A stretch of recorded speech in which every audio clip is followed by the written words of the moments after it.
放焰火，烧法船。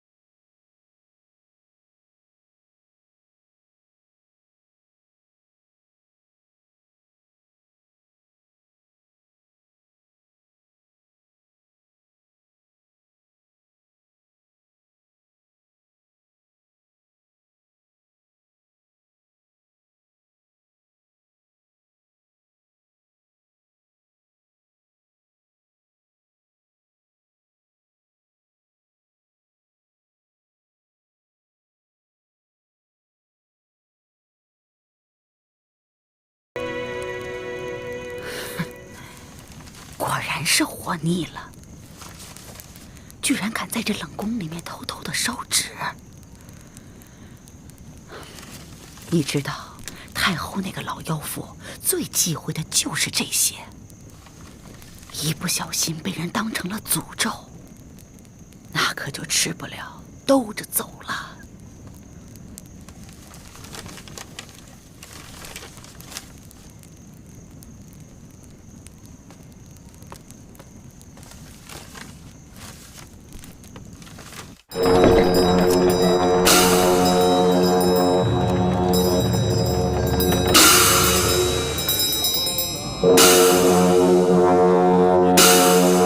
启禀太后，冷宫那位在那儿烧纸呢。大胆！哎呀，太后圣明！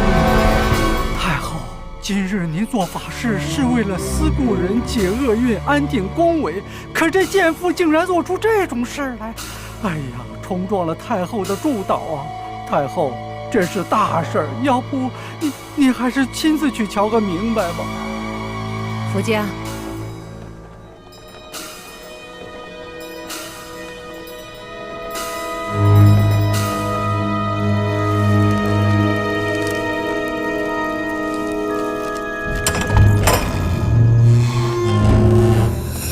不要命的东西，也太无法无天了吧！啊！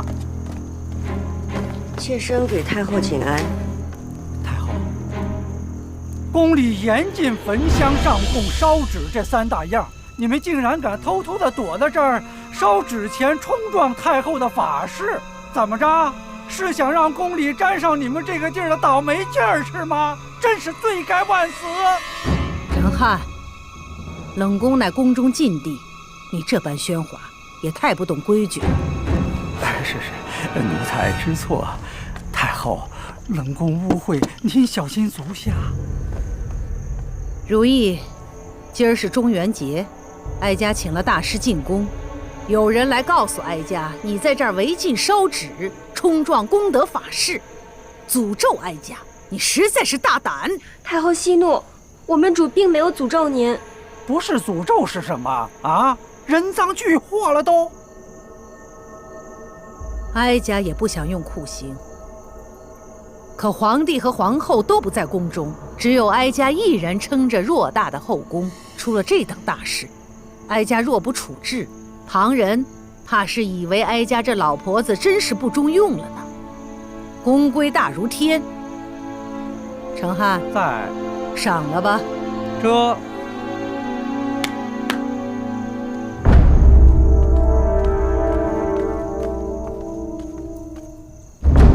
事有主次，就从乌拉那拉氏开始吧。太后，妾身烧的不是纸钱。都什么时候了还狡辩啊？不是纸钱是什么？赶快行刑！等等，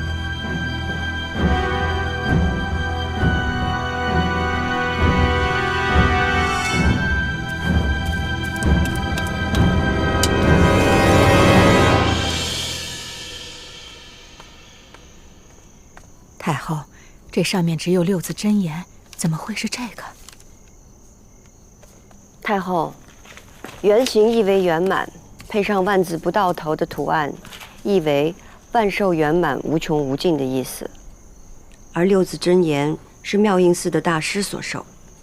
大师说，六字真言是最尊崇的咒语，能消除业障，得大解脱。妾身今日知道太后在宫中请了大师开坛祝祷，所以亲手抄了六字真言，愿随大师念诵焚化，为太后祝祷，以示孝心。是啊，太后，我们主虽然身在冷宫，但心中对太后是一片孝心。每逢祝祷，必祈求太后福寿延年，绝无冲撞之意。谁知道你的孝心是表给太后的，还是表给谁的啊？乌拉那拉氏，今儿个是你阿玛的尾期，你别是在这儿烧纸钱给你阿玛表孝心呢吧？敢问陈汉公公，你是如何知道我阿玛的尾期的？是啊，程汉，这皇帝没有传回来任何消息，你倒是连纳儿部哪一天没的都知道。奴才就是奴才，得打听着点消息啊。那为什么不告诉太后？奴才忙着伺候，一时忘了。太后恕罪。太后，这乌拉那拉氏终归是在烧纸钱呀，这冲撞法事，这您可不能轻饶了他。太后，依奴婢看，若是烧纸钱，定会有纸钱的样子。否则烧给纳尔部大人也是无用的，就算是有意冲撞，也不该烧真言呢。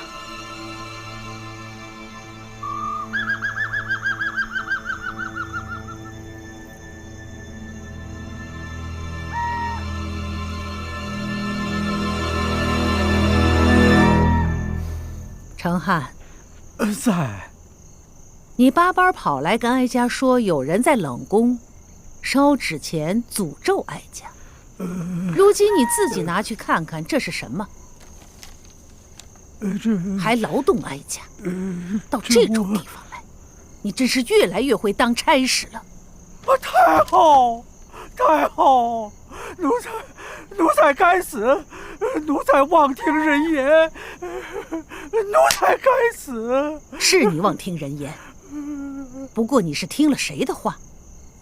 奴才该死，奴才该死，奴才该死啊！太后啊！哀家的身边居然有人不拿哀家当主子，一心窥伺旁人的心意，两面讨好。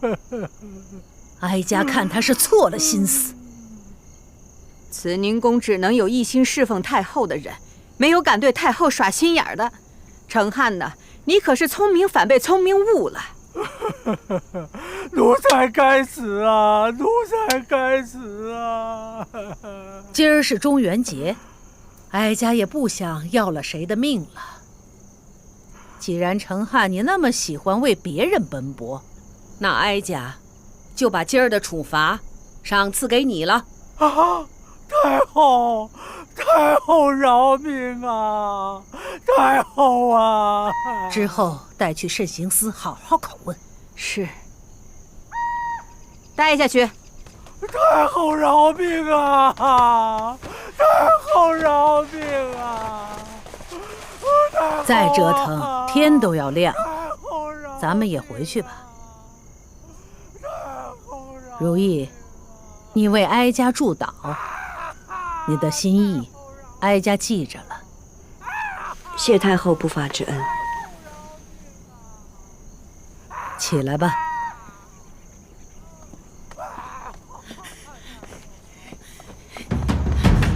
贱妇，太后小心！我终于等到你了！你干什么？杀了！小心！我杀了你！太后，哀家要护驾。太平，把刀放下吧，太平，把刀放下，这可使不得。杀了你！拦住！微臣救驾来迟，还请太后恕罪。太后，你无事吧？杀了你！你方才险些丧了命。太后无事便好。竟然敢谋刺哀家，哀家倒要看看谁有这么个好本事，是谁不想要命？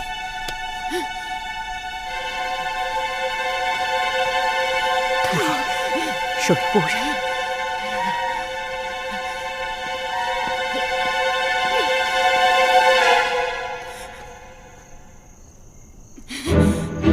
极品，是你？杀了你！我居然没能杀了你！就凭你这么点本事，不过是用蛮力伤人罢了。哀家若是折损在你这么点小伎俩里，岂不是天亡哀家也？刚才要不是他救了你，你早就死在我的刀下了你！所以啊，哀家终究是太后，福德无量，逢凶化吉。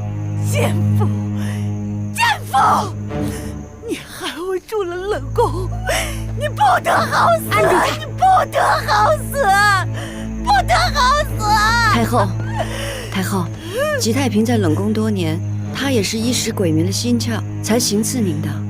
你在冷宫待了这么久，还没有学乖啊？福家，处置了他。是，有奴婢在，不能脏了太后的眼。如意，你好好惜命，留待来日吧。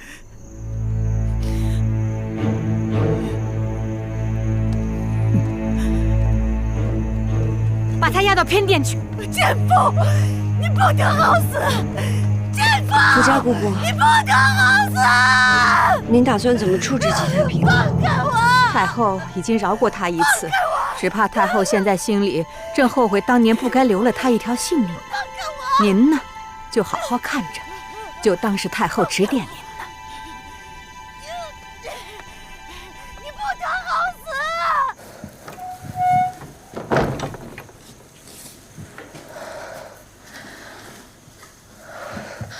主，你方才吓死奴婢了，你就那么冲出去，那刀尖就离你那么近，万一真出什么事可怎么办？我怎么也没想到吉太平会冲出来，不要命似的刺杀太后。是不是我害了吉太平啊？怎么会是主害了吉太平呢？咱们也没有想到吉太平他会去行刺太后啊。也是，咱们只是将计就计，让太后知道她身边有旁人的耳目，想要置咱们于死地。可是没想到，太后来了冷宫，齐太平却没命了。主儿，奴婢不知道吉太平和太后有什么仇怨，但奴婢觉得都这么多年过去了，吉太平还是不管不顾、不要性命的去行刺太后，说不定也是为了他自己心底的心愿吧。但愿吧。他行刺太后，反而让咱们救了太后，多了一份出去的指望。这世间的无常，却是让人意外。我的脚啊！我的脚啊！把吉太平送去火上焚了，成汉吧！送去慎刑司。是。今天真的是好险啊！承安公公受的，差点就是咱们的了。幸好主聪慧，察觉到了老大人过身的消息来的异样，那纸钱塞进来的也蹊跷，也料到了冷宫出事，太后一定会来。如今皇上他们都在圆明园，掌事的只有太后。有人设下这个圈套，想利用太后取咱们的性命，就一定会想法子让太后来冷宫的呀。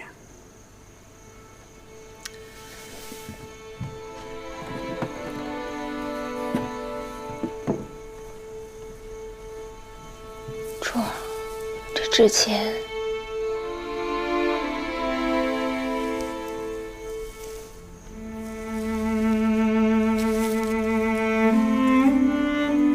烧给阿玛吧，今天是她的尾期。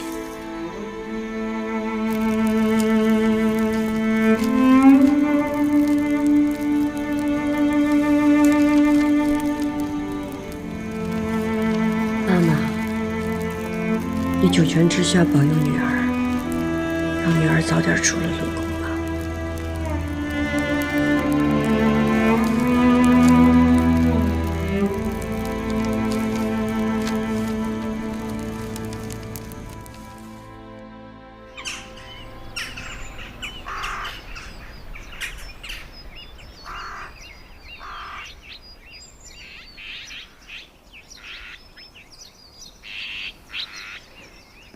陈汉就这么被处置了？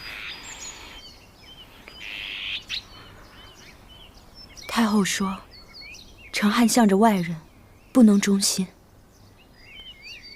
皇娘总不会以为陈汉是替朕办事吧？听闻皇娘遇刺，朕已经派了好几拨人去问安了。太后明察，知道是谁指使的。皇后娘娘那边派去问安的人都被推决了。皇上，姐姐，别再说了，朕想静会儿。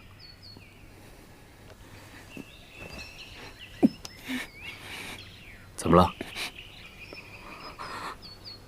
天气闷热，臣妾有些不适。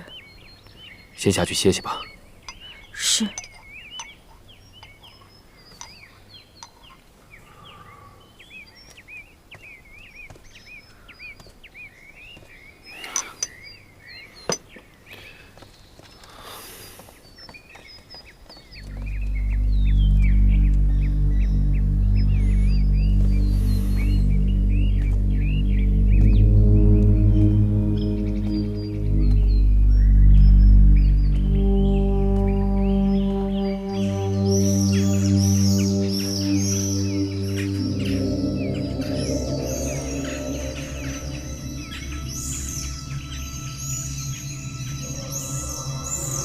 皇上，听闻是如意救了皇额娘，她无事吧？无事，而且听宫里传回的话，一准儿知道纳尔布大人卒了的消息了。朕不许人说，海贵人也没对人说，他怎么会知道？那必是有心人安排的。先报死讯，再送纸钱，让太后以为是遗嘱儿诅咒动了责罚，这是好周密的安排呀。是皇后。皇后千算万算，没算到姬太嫔会行刺，简直是拿太后冒险，又用太后之手处置遗嘱儿，难怪太后生气。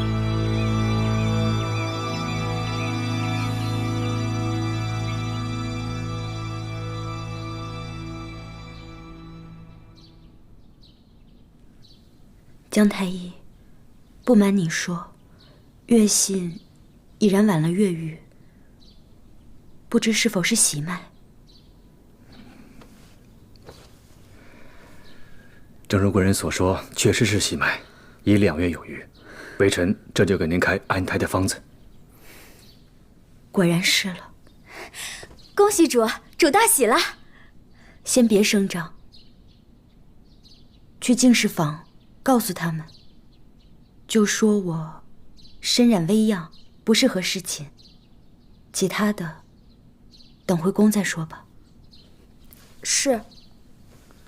恕微臣多言，贵人似乎对此事不大欢喜呀。男女相悦，有喜是自然，无喜也是天意啊。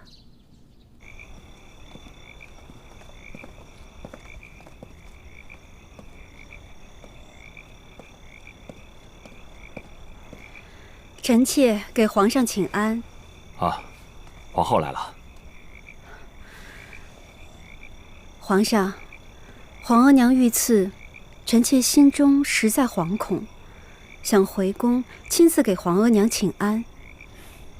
皇后孝心可见，不过你也派人回宫问过安了，心意尽到就好。后宫诸事繁多，还有劳你一一操持。皇上的意思，臣妾明白了。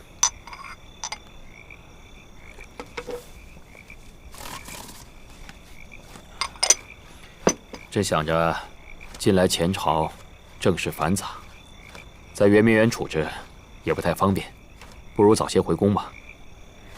那臣妾就安排下去。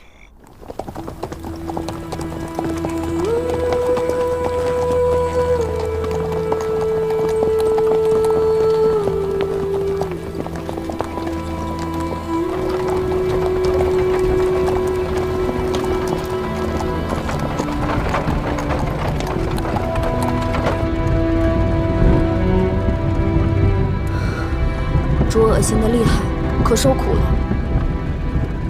我不敢不受苦。都说头3个月最重要了，咱们要谨慎点，以免惹来大祸。你忘了梅嫔和宜嫔的例子了吗？如果有人问起，就说是我中暑了，千万别说我已经有孕的事。奴婢记着了。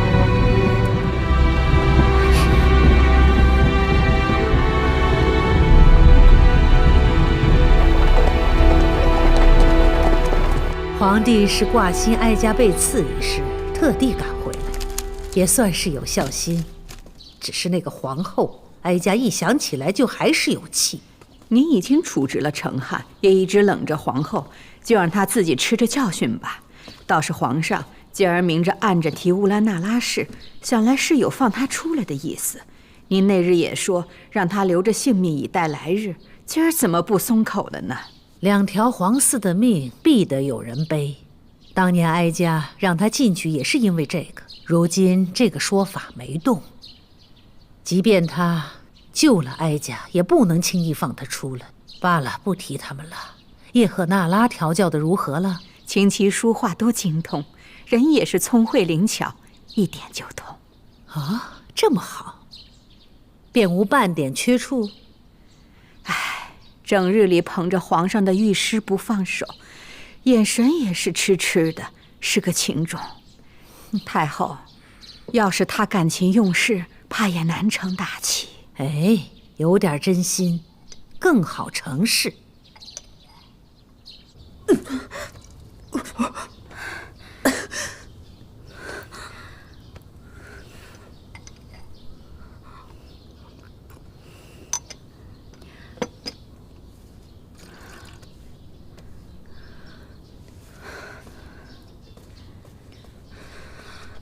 从来没想过玉玺是这般的难受，坐也不是，我站也不是，我吃也不是，我不吃也不是，整天就这样头晕目眩的。主，您这都算好的了，多少人吐个没完，那才叫难受呢。瞧我这身子，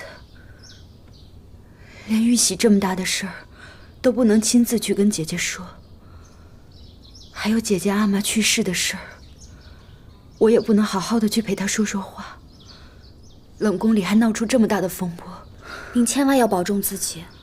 您玉玺了，不能去冷宫那种丧地儿，更不能说些生啊死啊的事儿，肚子里的龙胎经不得。我就是因为玉玺了，才应该好好把握机会，救姐姐出来啊！主怎么了？又要吐吗？不行，我去找江太医，看看有什么法子能缓和一下。这样下去可不行。不，你别去。好在皇上这些天都没有来延禧宫，否则我怎么伴驾呢？主儿，今儿个夜里，皇上还是照您伴驾吧。伴驾就是恩宠吗？也不见得。这话呀，也就主敢讲。不过也是，皇上呀，这1个月里，小半时候都由您侍寝，这也不稀罕了。今晚皇上未必找我。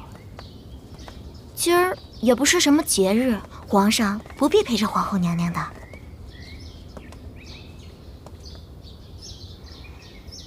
今儿是8月初2，是我陪着乌拉那拉氏进前底的日子。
行了，别谈了。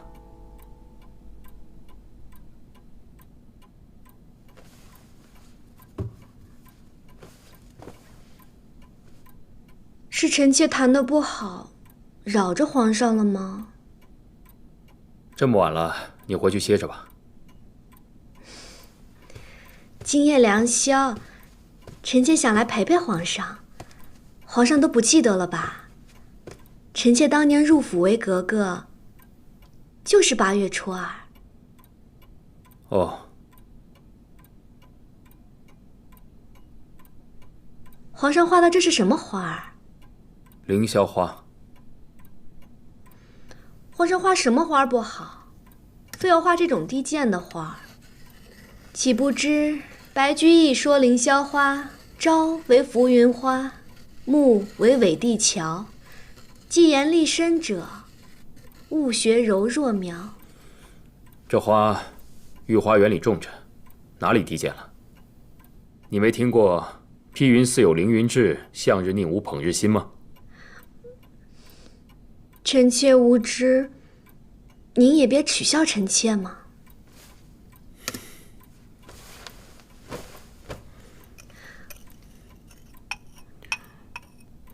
皇上怎么不画了？没心思，画不好。那臣妾去给您寻本画谱来。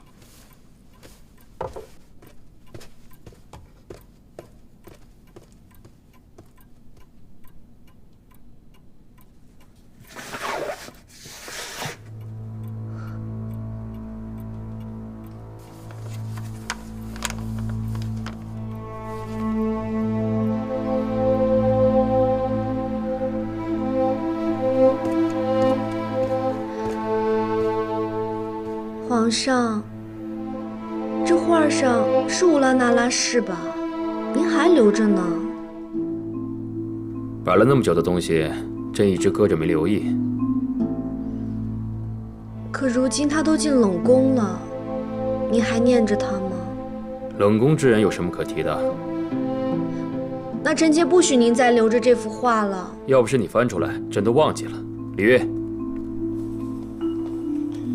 奴才在。把这画拿去烧了，省得碍眼。这，贵妃娘娘，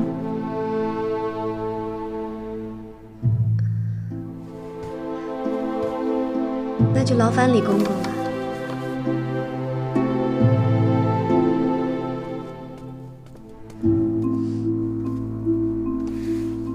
臣妾就是知道，皇上还是疼臣妾的。还有什么想烧的？臣妾不敢。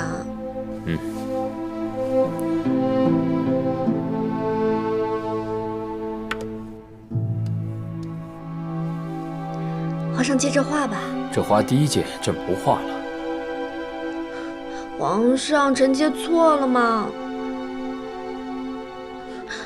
皇上。主儿，快进屋吧，这外边蚊虫多。你先歇吧，我在这儿看会儿星星。那奴婢陪你。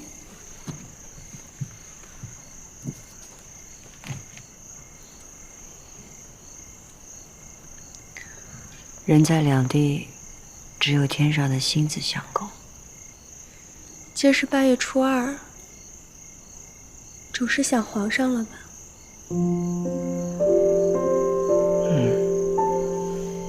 想起当初嫁给皇上时的欢喜，竟是这般遥远了。皇上曾经对主那么好，却还是让你受了这样的委屈。我一直引以为靠的3个字，就是皇上经常对我说的“你放心”。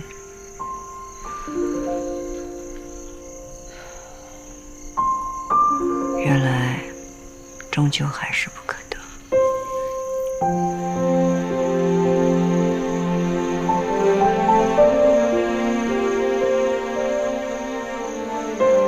李公公请。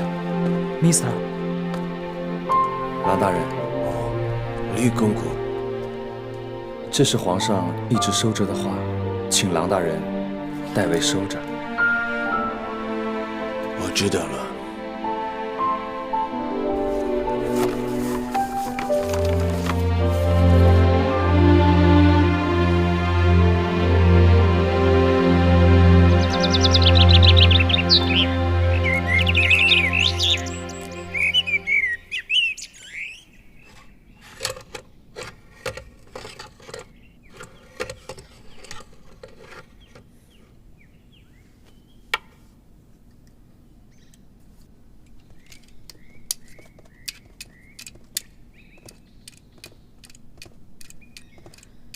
皇上万安。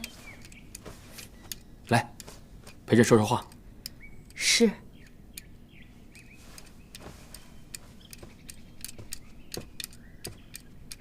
坐。臣妾嘴笨，怕失礼于皇上。是吗？朕不觉得，朕喜欢跟你说话。那臣妾就陪皇上。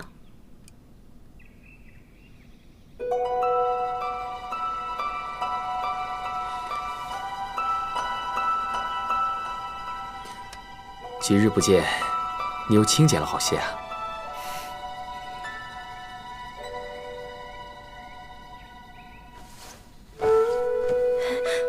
皇上，轻一些。怎么了？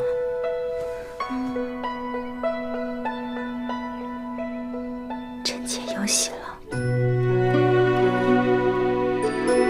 真的？刚满3个月，龙胎稳定。才敢让皇上知道。你怀了龙胎这么大的喜事，怎么不早些告诉朕呢？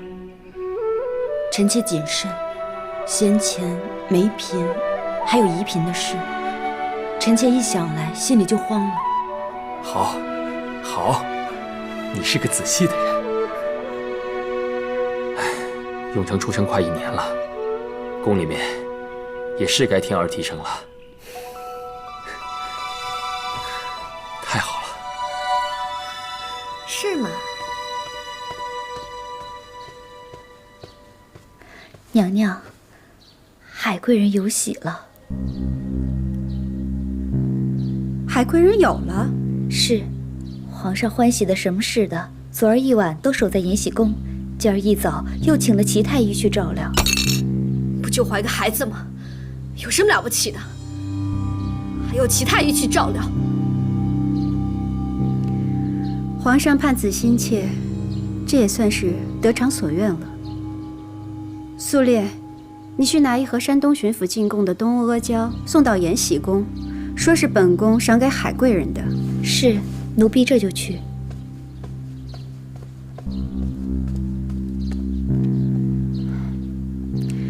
你也宽心一些。所谓子贫母贵，海贵人出身平平，她的孩子自然也差了一截。你若是有了，那一定是与他们不同的。多谢娘娘宽慰。最近宫里出了一桩喜事，想来遗主听了也会欢喜。什么啊？海贵人遇喜了，已有3月。真的？千真万确。太好了。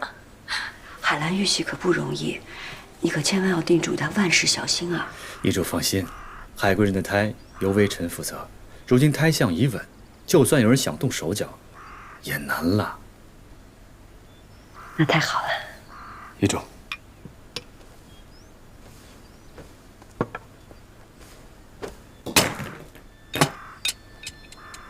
啊！哎呦，锁扣松脱了。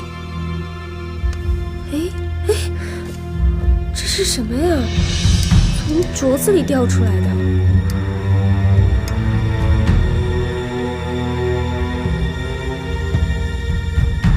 遗主，把这镯子给我看看。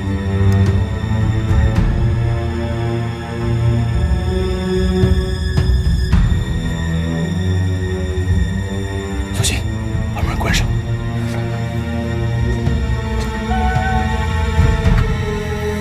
怎么了？遗主，这个镯子您戴了多久了？这只镯子是我嫁于皇上当侧福晋那一年，皇后娘娘赐给我和贵妃一人一只，有7、8年了吧？是否每日都戴？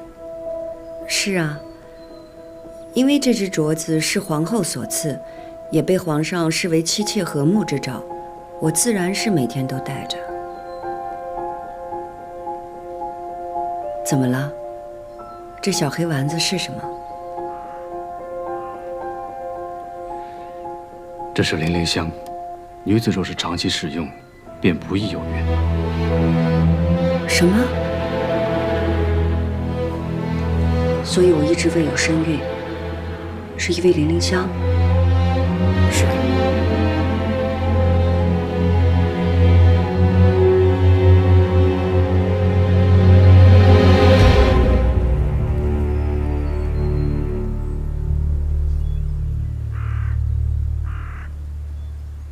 皇后看着温良正气，垂范6宫。原来她干了这么多的恶事。海兰那日跟我说，她亲耳听到贵妃说，是她和皇后一起害我们入的冷宫，也是他们害了梅嫔和宜嫔的孩子。我多年期盼自死而不得，原来一早就被她算计了。贵妃一心依附帮衬着皇后娘娘，也是因为这个镯子一直未有身孕。说起贵妃，微臣这儿也有一件关于贵妃的事，不知当讲不当讲。你讲。微臣曾随齐太医给贵妃搭过一次脉，微臣发现贵妃的病有蹊跷。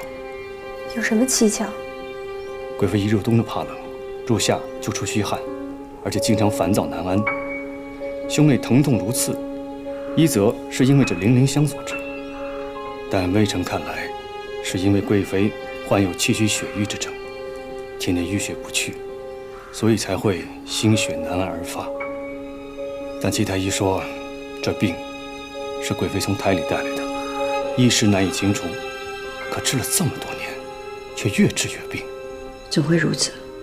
微臣看过齐太医给贵妃开的方子，确是良方。但微臣留意到，每次抓药的时候，这药材里总多了2味方子里没有的药。但凡加了这2味药，那整个方子的药性就变了，看上去有所效果，但实质上就和往冰上泼热水一样，冰势化了些，可耐不住。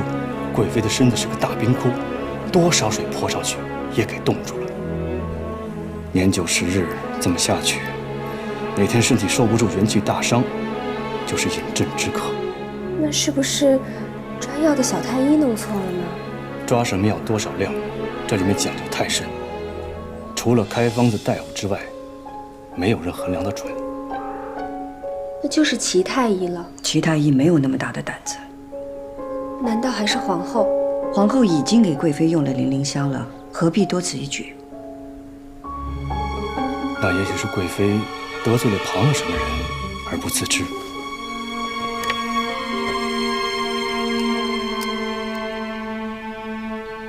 这事儿你没有外传吧？想在宫里保住命，就得管住舌头。我一个微末小臣，只求安身立命。遗嘱，你不必忧思，小心伤了身子。这镯子是万万不能戴了。微臣一定会竭尽全力，为遗嘱调好身体，以备日后之需。张玉斌，今日你告诉我一个明白，我多谢你。你说的有理，你必得将我的身子调理好，以待来日。